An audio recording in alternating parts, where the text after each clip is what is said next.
It was supposed to be just a casual Sunday dinner. Roast chicken, mashed potatoes, and my mother's overly sweet iced tea. The kind of meal where the food's warm, but the conversation leaves you cold. I was halfway through my plate when Dad set his fork down, looked right at me, and said, "So, your brother will move into your apartment next week. Makes the most sense, doesn't it?" I didn't respond right away. I wasn't sure I'd heard him correctly. "Wait, what?" I asked, forcing a small laugh like maybe it was a weird joke. Mom waved her hand, brushing it off like I was being dramatic. "Well, sweetheart, he's just going through a rough patch. It's not like you're really using that apartment anyway." I blinked. "I live there." She smiled, that kind of smile that always carried more sugar than sincerity. "Yes, yes, but you're barely home. Always working or staying with your little friend. Besides, it's your brother. He needs it more." My brother, Mark, sat across the table, smirking like he already had the keys in his hand. "I'll keep it clean," he said, chuckling. "Family helps family," Dad added, as if that closed the discussion. "That's what this is all about." The table laughed. All of them. Like it was this sweet, selfless, hilarious moment. But I just stared at my plate, suddenly nauseous. I felt myself shrinking in that chair, as if my years of hard work, late-night side hustles, skipped meals, and every dollar I'd saved to earn that apartment were being scraped off the plate and tossed in the trash. They hadn't asked. They didn't discuss. They decided. For me. I wanted to scream, cry, flip the table. But I didn't. I just sat there, quiet, nodding like I understood. But inside, I was unraveling and rebuilding all at once. Because they didn't realize it, but something shifted in me that night. Something permanent. I smiled. It was small, polite, but distant. And that was the last time they ever assumed my silence meant yes.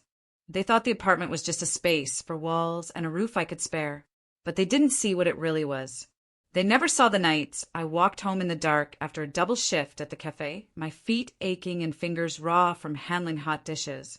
Or the mornings I woke up before dawn to clock in at the reception desk of that rundown motel, pretending to smile at strangers while my own life felt like it was barely stitched together. They never noticed how I skipped birthday dinners and friend getaways, how I said no to vacations, concerts, and even new shoes because I was saving every dime I could.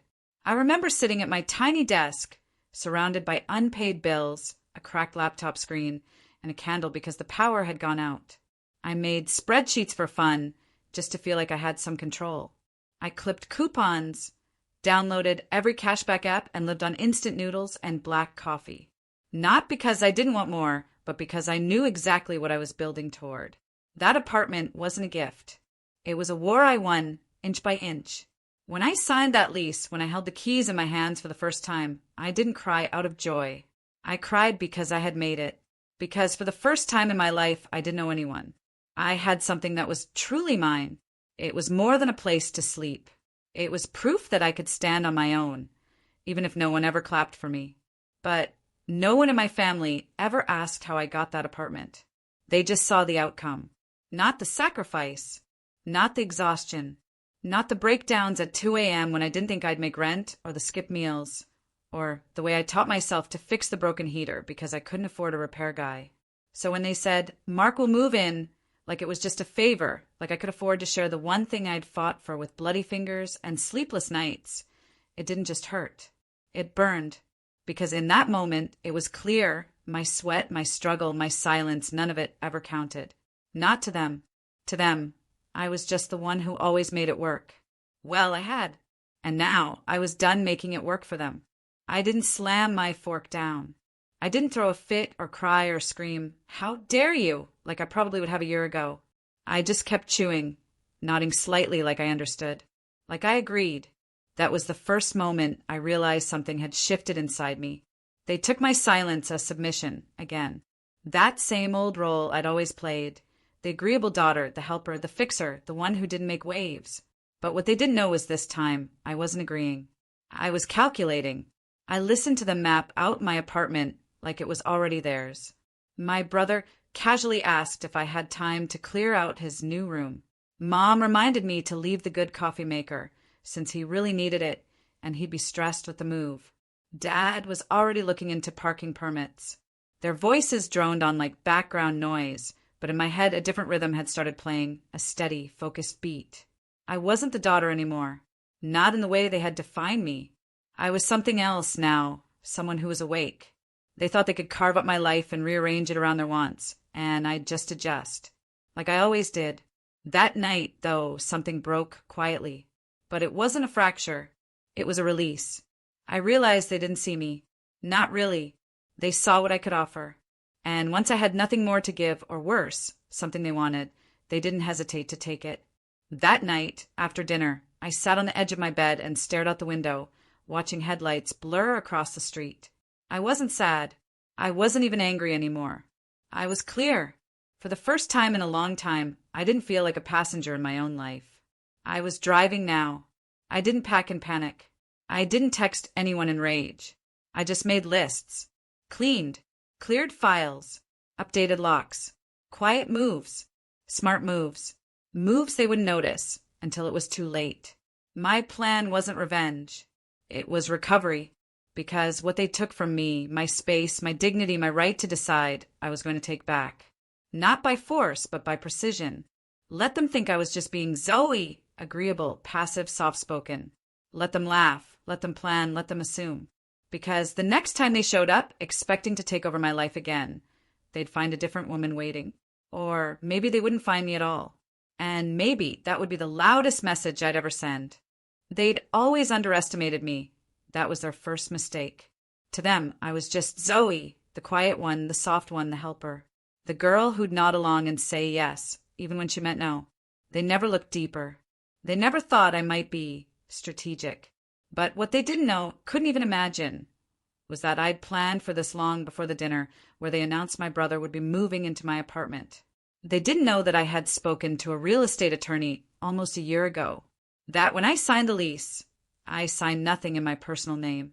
The apartment wasn't just where I lived. It was an asset when I placed into a legal trust tied to a Shell LLC.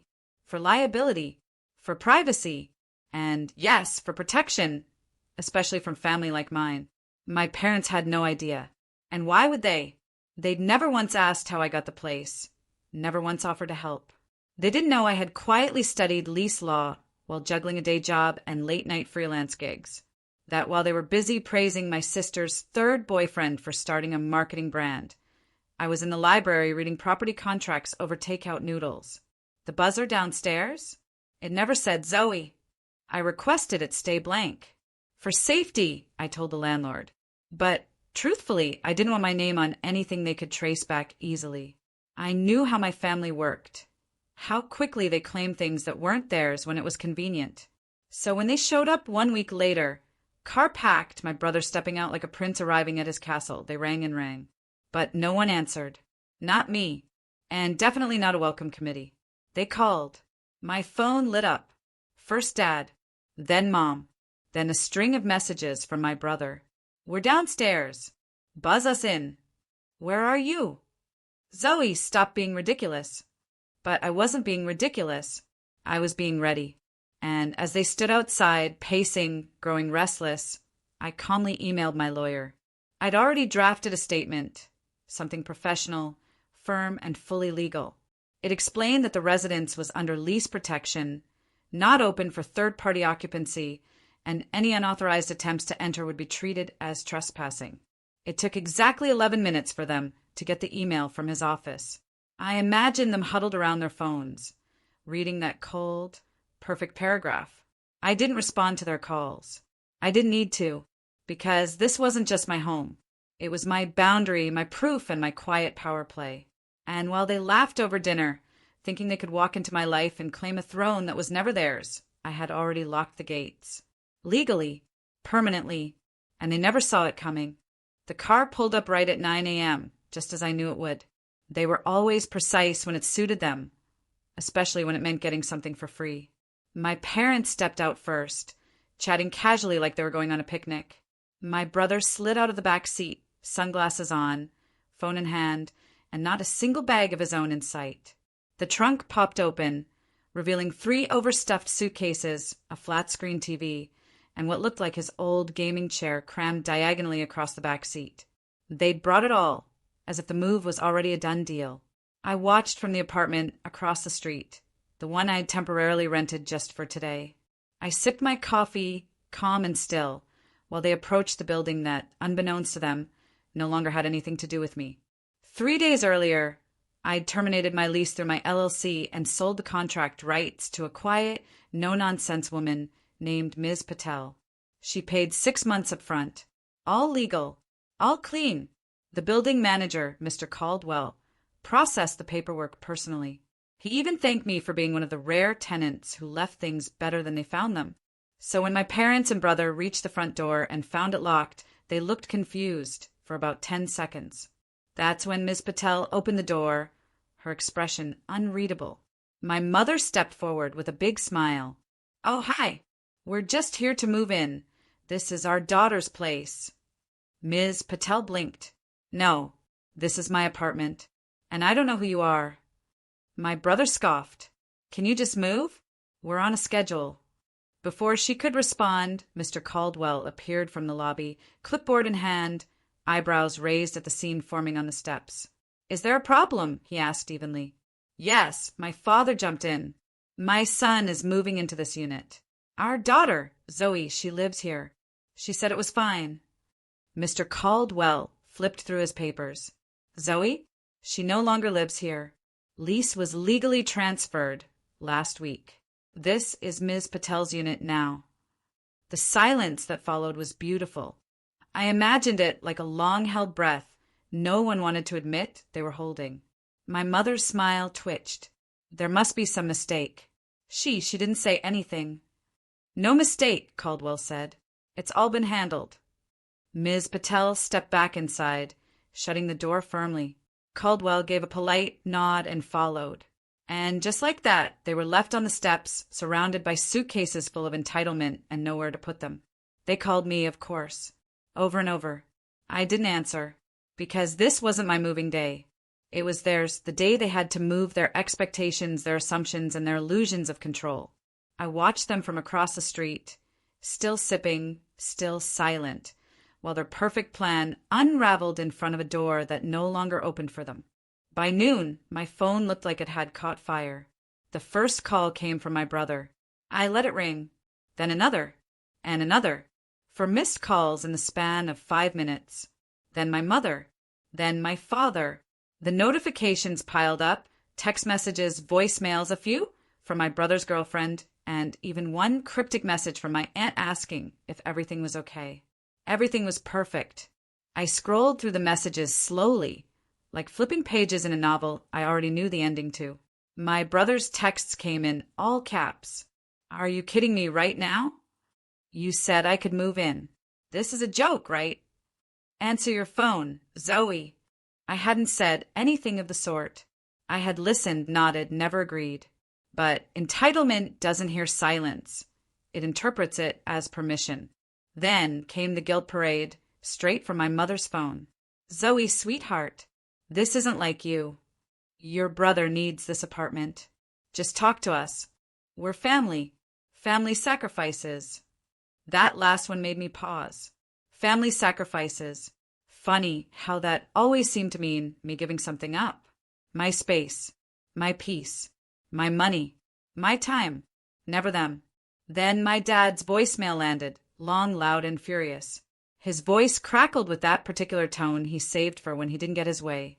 "I don't know what game you're playing, Zoe, but this stunt you pulled today, it's selfish. It's shameful. We raised you better than this. Your brother is outside with nowhere to go, and you're watching it happen? You've crossed the line." He hung up without saying goodbye. I stared at my phone for a long time after that. Not because I was hurt, not anymore. I'd already mourned the kind of family I'd never have. What I felt now wasn't sadness. It was clarity, a sense of finally having drawn a line they couldn't step over. I turned off the sound. I let the vibrations hum against the table until they stopped. Then I put my phone down and picked up my book instead. They kept calling. 23 missed calls by sunset. But I didn't reply, because I wasn't angry. I wasn't emotional. I wasn't being dramatic or vengeful. I was just done. Done being the fallback plan. Done being the silent yes. Done pretending like their choices didn't break something every time they made them. They expected me to fold, to apologize, to make things easy again. But I didn't, because for the first time in my life, the one thing they thought I'd never do, I did without a word. I chose myself. It would have been easy for them to call it petty, or cold, maybe even cruel. And honestly, I wouldn't have blamed them, not at first. After all, from their perspective, I blindsided them. I let them pack the car, let them believe what they wanted to believe, let them walk right into a door that no longer belonged to me. I gave them silence where they expected obedience. I let their plan collapse without raising my voice once. But what they'll never understand, and what I no longer need them to, is that this wasn't an act of revenge. This was survival. For years, I twisted myself into versions of the daughter they preferred, the agreeable one, the helper, the one who always made room even when it meant shrinking myself. I let my brother have the last slice, the last say, the last bit of favor, because I thought maybe, just maybe, if I was good enough, quiet enough, useful enough, they'd see me. But when the conversation at dinner turned from casual to controlling, when they announced, not asked, that my apartment was no longer mine, I saw it for what it truly was. Not love, not family, just assumption. They assumed I'd make space because I always had. They assumed I'd smile and sacrifice because that's the version of me they'd groomed into place. The one that didn't argue, didn't draw lines, didn't say no. But that girl doesn't live here anymore. The one who replaced her doesn't make decisions out of spite. She doesn't burn bridges for drama. She sets them down gently and walks away because she's learned that peace is too expensive to lease out to people who treat it like it's theirs by default. I didn't change the lease to punish them. I did it because I was finally strong enough to do what was best for me without needing their permission. I needed to reclaim something they had taken for granted far too long, my autonomy. When I look around now in this quiet space that's mine and mine alone, I don't feel guilt. I don't feel bitterness. I feel light, lighter than I've felt in years. I think of all the times I said yes when I wanted to say no.